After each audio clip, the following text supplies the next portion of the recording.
All in the family, darlings. That's how we gotta keep it. So the episode began with Willie Taylor in the studio. He's working on new music. It's some song called like Freaks Out or something he was working on in the studio. It was hot. It had like a little island vibe, a little Jamaican moment. I was feeling it. So in watching Richie Dollars and Ray J the Killer. Anyway, Ray J and Richie Dollars comes in, and they sit around and talk, and they get into they get into Moniece. Now Ray J, he knew Moniece from way back in the day. Back in the day, I was in love, I'm not in love anymore. For some days I said I wish I was in love again. Get into Mariah, Candy Bling, circa 2009, Memoirs of the Imperfect Angel album. Anyway, um, and so they're sitting around talking about Moniece. Anyway, Ray J know Moniece because Brandy used to have a girl group or was trying to get a girl group together. Moniece was going to be in a girl group. And apparently Moniece been crazy, since way back when. So, God bless Miss Slaughter. How about that? Slaughterhouse is what she's giving the girls. Ray J was just like, yeah, she's a lot to handle. She's a strong woman. Just like my situation with Princess, they cool, but they also crazy. Like they'll take you down and all that. I love how men just sit around and talk about women like women is just crazy on their own. Some women are, some people in general are, but they was that way before you met them. It's something that happened in childhood, whatever, or past relationship, whatever. But most of the time, a woman is crazy because something has happened that you're doing, sir, to make her pissed off. Nobody, who the hell just wants to be mad all the time? Who? Like man or woman? Like no, it's obviously something you're doing, and Ray J, you've done everybody.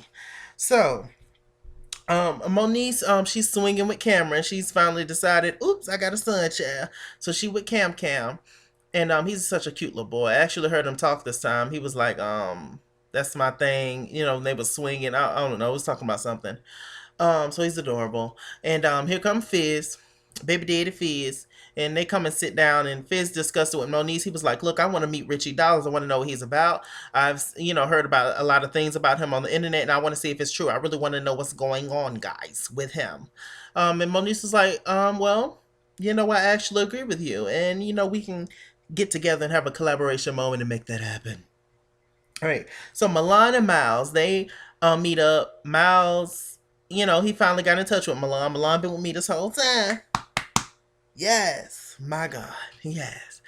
And he just left, y'all. He always just, I don't know what it is, but he always leaves around the time I get ready to do my review. Like I don't know, like he's never in the room. He's either out doing something, he's in the bathroom. It's always something.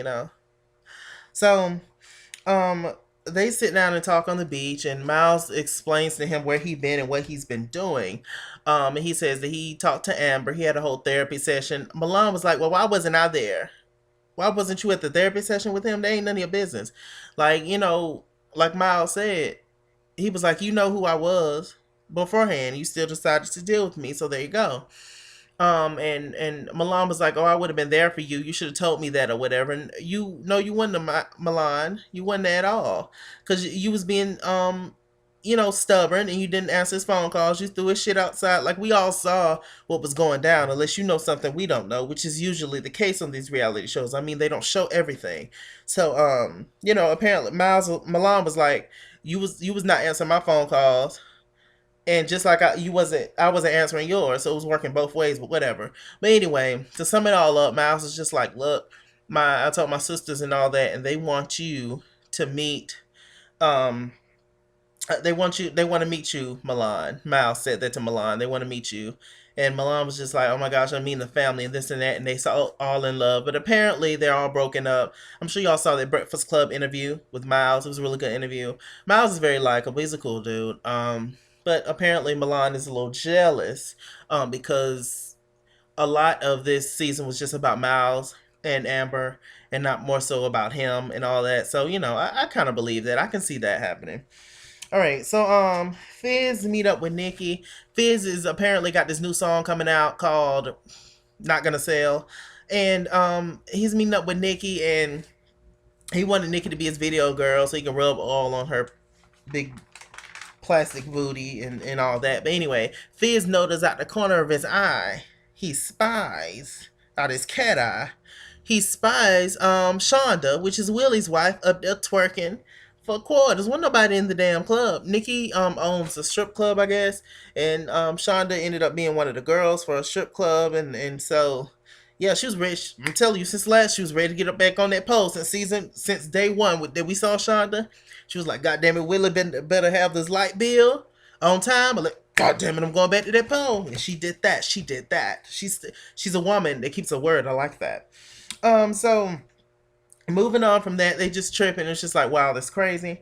Moniece and Richie Dollars meet up in the park. Moniece was like, look, Richie, I want you to meet Little Fizz. I want you to meet him, and you're gonna meet him. Richie was like, I've been doing all this stuff for you, and I ain't asked you to do nothing. I'm supposed to be in New York turning up, and I'm trying to be the family man, the family. Trying to sit down and be with you and do that. And Moniece is like, I don't care. You're gonna meet Fizz. You're gonna do this. You're gonna, she's very much a robot until she gets mad. And Richie was just like, look, but if he comes sideways out of his neck, then it's a problem. A little later on, Lil Fizz and Richie Dawes meet up. Lil Fizz's main concern was just Cameron, the little boy. And he just wanted to make sure, a dude is not in and out of his life, that, he's cool. He's happy for Moniece. He's glad to see her. Richie was like, look, y'all business is y'all business. And when we all together, we all chill. I'm not trying to be the little boy daddy. I got my own kids. We cool, we chill. I'm not going to let nothing hurt happen to the little boy, but I'm not going to try to take your place. And they dapped it up, whatever.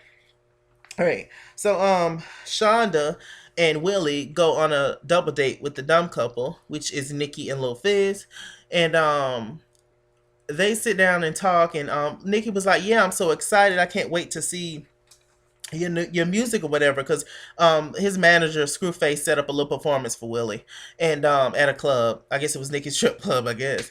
And so they sit down, and Nikki was like, yeah, Willie, I can't wait to hear your music. He was like, we'll be prepared to be entertained, guys. And then all of a sudden Nikki was like, oh, well, Shonda entertained me enough at the club. Ow. Willie was like, what? What you say, plastic? And Willie, he got upset, and her and Shonda got into it. Nikki did what she always do. When she starts shit, she runs. She claimed that she didn't know, that Willie didn't know, but I'm sure Shonda told her. But even if she didn't, it's, Willie, Nikki is the Carly Red of Love and Hip Hop Atlanta. She's been starting shit. So, it is what it is. But anyway, they have a whole little argument. Shonda goes outside. Willie comes back in. They start. He sings all nasally, and then he goes out there and talk to Shonda, and she was just like, "I'm sorry. I only did this for the light bill and this and that. I wasn't gonna do this. I didn't want to do this. Yes, you did, Shonda. You've been saying since day one." Like you was promoting jewelry that you was gonna get back on that pole if Willie don't have that light bill money. You did. Yes, you did. You did say that, lady. Was I the only one that noticed? Okay. So let's see. Big Boy, he has a y'all know Big Boy, radio guy. He lost a lot of weight, all that. So he talked to Omarion, and April shows up. We haven't seen April in a while. I think that April is a beautiful girl, but that nose ring I feel takes away from her beauty. I'm so sick of seeing people with that nose ring. It wears me out. It's not for everything. Is not for everybody. It's like, chill out, like, oh, because it's so big, and it's just no, girl. So anyway, just have a little small, little petite moment, a little dainty moment.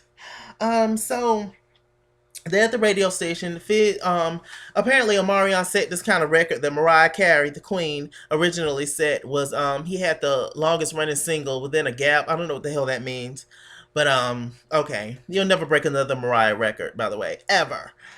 So anyway, apparently April can sing or rap or something, but she has some music or whatever didn't nobody damn know about.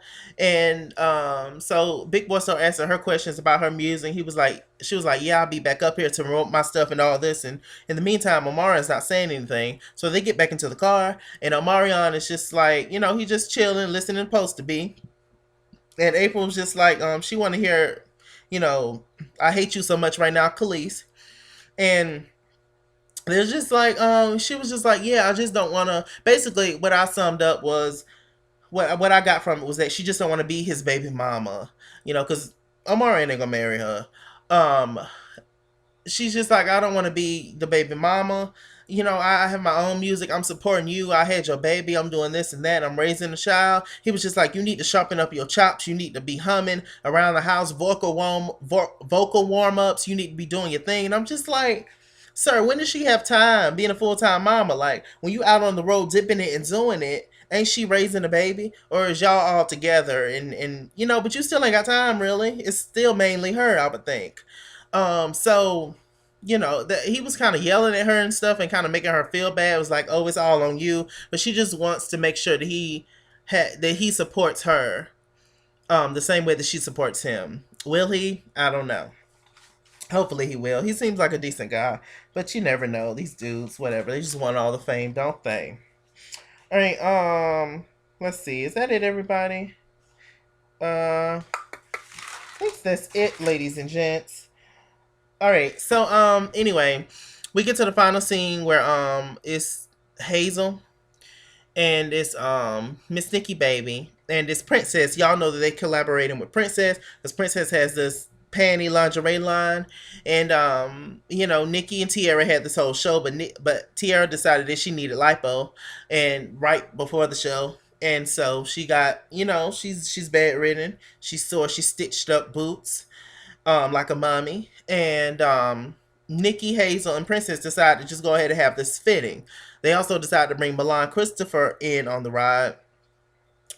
Just so, to showcase some men, and he got an underwear line and all that. So everybody's, doing their thing, and here comes Tia Marie. Look, y'all, I got my prince. She shows up with the prince, and it was just like, this is a fitting, dear. You're supposed to have your shit together. All of a sudden, Nikki got her shit together. And it very much so switched quickly. Hazel was like, yeah, I got Princess and all that. And then a switch went off in Tiara's head. She was like, what you mean you got Princess? She didn't even notice Princess is over there touching some girl's ass, trying to make sure the panties fit right. And it was just craziness. Hazel, all of a sudden, she got turned up. See, watching the scene from last week, I thought that it was gonna be. I thought Tiara was gonna say something smart to make Hazel pop up, but Hazel just popped off. I guess since she had an audience and she had people that was actually on her side this time, it just brought up a whole bunch of things when she saw Tiara and all that. And Tiara definitely, she was just like, I'm just gonna go because I have an issue with you working Princess. Hazel was just like, that's fake, and you suck fun size dick, young bird dick. I was a loyal friend to you. At the end of the day, we had our issues, but I never slept with one of your ex boyfriends or one of your boyfriends, period. And Tia Marie's like, oh, fuck you, bitch. You ain't this, you ain't that. Princess just sitting there laughing about the whole thing. Nikki decides to give her 2 cents in and starts to argue at Tiara. Nikki, you might not want to do that because you don't fight anybody, and you run. That's what you do. You start shit and then you run, but you don't want that now day of Miss Tiara Marie. Trust, she will clock your ass. I believe it. So they get into it. Milan, he decides to add this little 2 cents in. So anyway, long story short, I guess Hazel and Tiara aren't friends anymore. Tiara Milan escorts Tiara out the door, and before she left, she was just like, and I was there for you when your nose was about to fall off and shit and all that, and forget you, and I hope you die tomorrow. Boom, bitch, die. And Hazel was just like, rest in peace, Tia Marie. Hazel was upset. She got upset. She started sweating. Her hair started being everywhere. It was just a crazy scene. And that was pretty much it, you guys. You guys tell me what you thought about this review. I Mr. Chalaki on YouTube, on Google Plus, at It's King's World on Instagram and Twitter, and Chase King was here on Facebook. Like, comment, subscribe, all that good stuff. You guys tell me what y'all thought about this review, and then I probably just said that, whatever, and all that good stuff. And yeah, I love Hip Hop Hollywood. Probably got a few more episodes to the season finale. I am very excited about that, and yeah, that's it. All right, bye bye.